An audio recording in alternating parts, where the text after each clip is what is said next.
Hello and Merry Christmas to all. Today is day 12 of our English Without Borders 12 Days of Christmas countdown. So the countdown is officially over. I'm Kayla, your American pronunciation, fluency, and confidence coach. And today I have a special gift for all of you that I want you to use and to implement to really take your English to the next level and feel more confident, feel more like yourself, feel more natural and like you own the language going into 2021. So in the English Without Borders community, the majority of the students, of you all tell me that, okay, maybe you have some issues with grammar, maybe you want to improve your vocabulary, maybe you want to work on your accent or pronunciation. Those are all really important parts of sounding like we want to sound in English.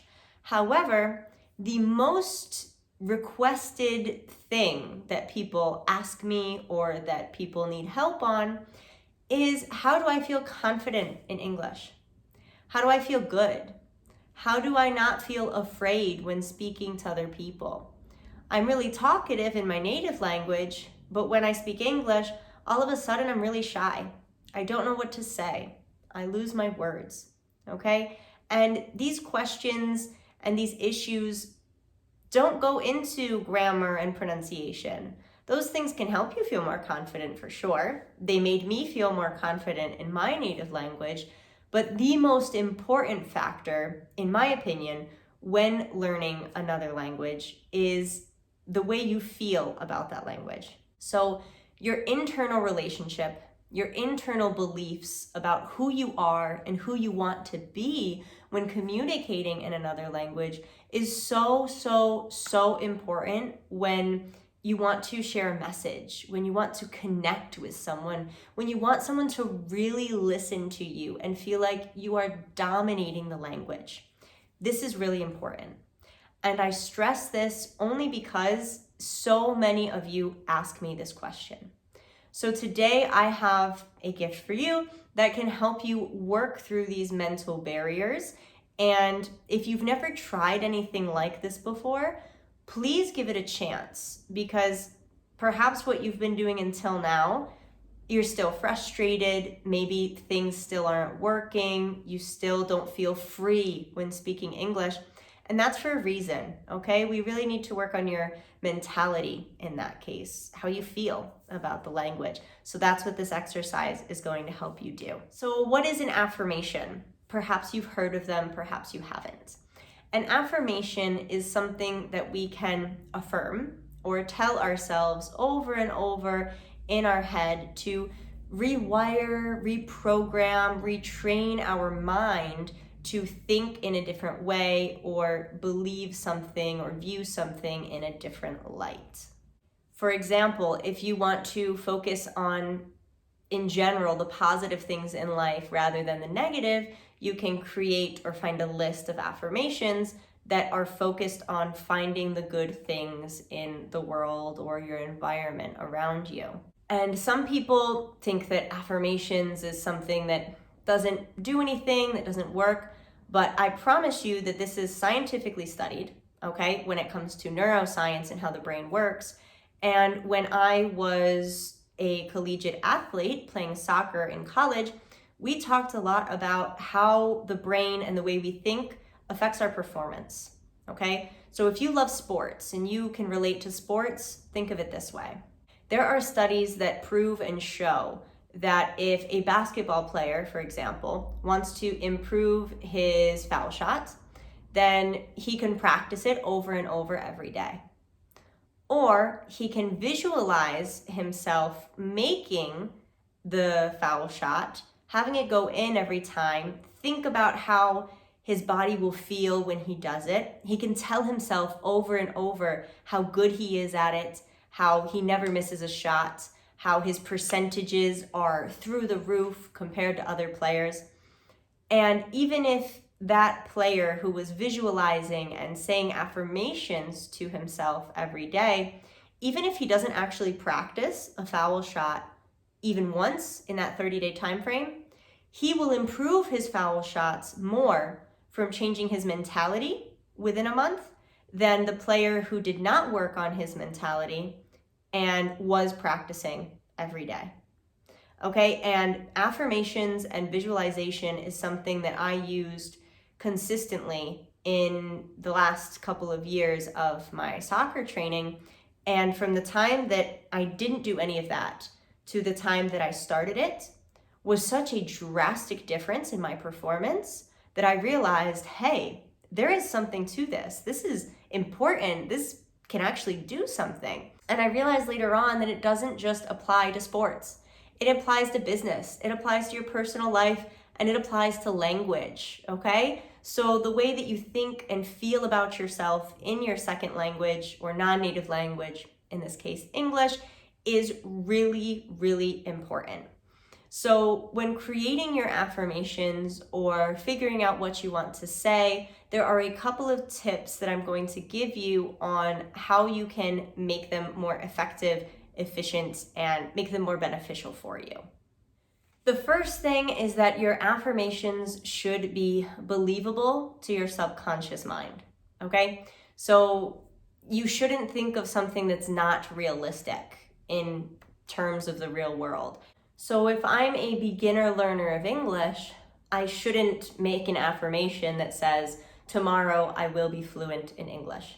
Because you don't become fluent in one day, especially if you're a beginner. That's not realistic. So my mind, my subconscious mind, won't believe it. It won't use it for my benefit, okay? But if I say that within 3 months, I will feel more confident and more like myself when speaking English, that is an attainable goal and it is very believable. And every day you will be affirming to yourself that you are confident and that you feel natural when speaking a language that you haven't spoken your entire life. Another tip that I'll share with you is that it really helps to put your affirmations in the present tense. So for example, the last example I gave you of within 3 months, I will feel more confident and more natural in English, we can actually make that affirmation better. I can say that every day I feel more confident and natural in English. Both of them are positive affirmations. They're both believable. They're both good things to say. But can you tell the difference in why putting it in the present tense here, saying that every day I feel more confident, I feel more natural, that has way more of an impact than saying, I will feel that way in 3 months, right? We want to say that we feel that way now and that we are feeling more and more that way every single day. That has a huge impact on our subconscious mind and our internal relationship with how we feel when speaking a language. My third tip that I'll share with you is that you should connect your affirmations to your emotions or the emotions that you want to feel when you are doing something. So for example, if you want to feel really excited about speaking English or you're very passionate about speaking English, make sure that your passion, your confidence, your enthusiasm comes out when you are reading your affirmations. So rather than saying, each day I feel more natural and confident in English, look yourself in the mirror, stand up tall, give yourself a confident and positive stance and posture, and say, every day I feel more natural and confident in English. Can you see the difference just between how my body is? I put on a smile, I make my intonation happier, right? My voice goes a bit higher. There's just more power and more motivation behind the words I'm saying.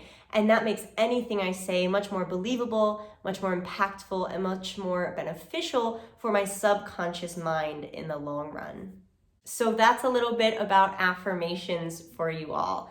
I really hope that you give this a try, and don't just try it one day. This is something we need to do every day consistently to make it work. So set a goal for yourself that every day in the morning for just 1 minute, you will say or tell yourself positive affirmations every morning so that you can see some significant growth in your English in 1 month. This is a great time to take advantage of the materials that I've given you and say, hey, today's the day. Because honestly, there is no better time than now to put something into action if you really want to see effective results. And I promise that this is going to have a huge impact on your internal relationship with English if you are struggling with finding that confidence and feeling authentic when you are speaking English. So as my gift to you, apart from this advice, I have put below a list of affirmations that I have created to make this as beneficial and positive for you as possible, that really go into the most tricky or difficult mindset challenges that you guys have brought to my attention. So I've put the most common ones there, as well as a challenge at the bottom for you to create 5 of your own affirmations, totally based on your own personal needs, wants, and desires. So after reading the main list of the affirmations I've provided for you, I want you to ask yourself, what are the 5 things that you most struggle with when it comes to your English? I want you to then put those struggles into a positive. For example, if I say that I always mess up on my grammar, I want to change that into a positive statement and say, every day I am steadily improving my grammar. Or if public speaking is my issue, perhaps I'm terrified to speak in public, I can change that to, I consistently feel more and more confident when speaking in public in English. So with those 5 most difficult challenges that perhaps you are facing currently in your English, write those down, turn them into a positive affirmation, and remember, make them believable for your subconscious mind. Put them in the present tense. That's really important. And think of the feeling that you want to have when you're saying them. You want to feel good, happy, positive, empowered, inspired, motivated. Whatever it is, put that emotion into the words when you're saying it. Okay, that's all for today, guys. Merry Christmas. I hope you really enjoy this Christmas present that I've provided for you all, and I will see you all again in the new year. Enjoy your time with the friends and family that you're able to spend time with in this crazy year. I know lots of us are spending the holidays very differently than normal. I hope you enjoy that time, really, take advantage of all of the special moments you get to spend with your loved ones. And I can't wait to be back with you again in 2021. See you soon.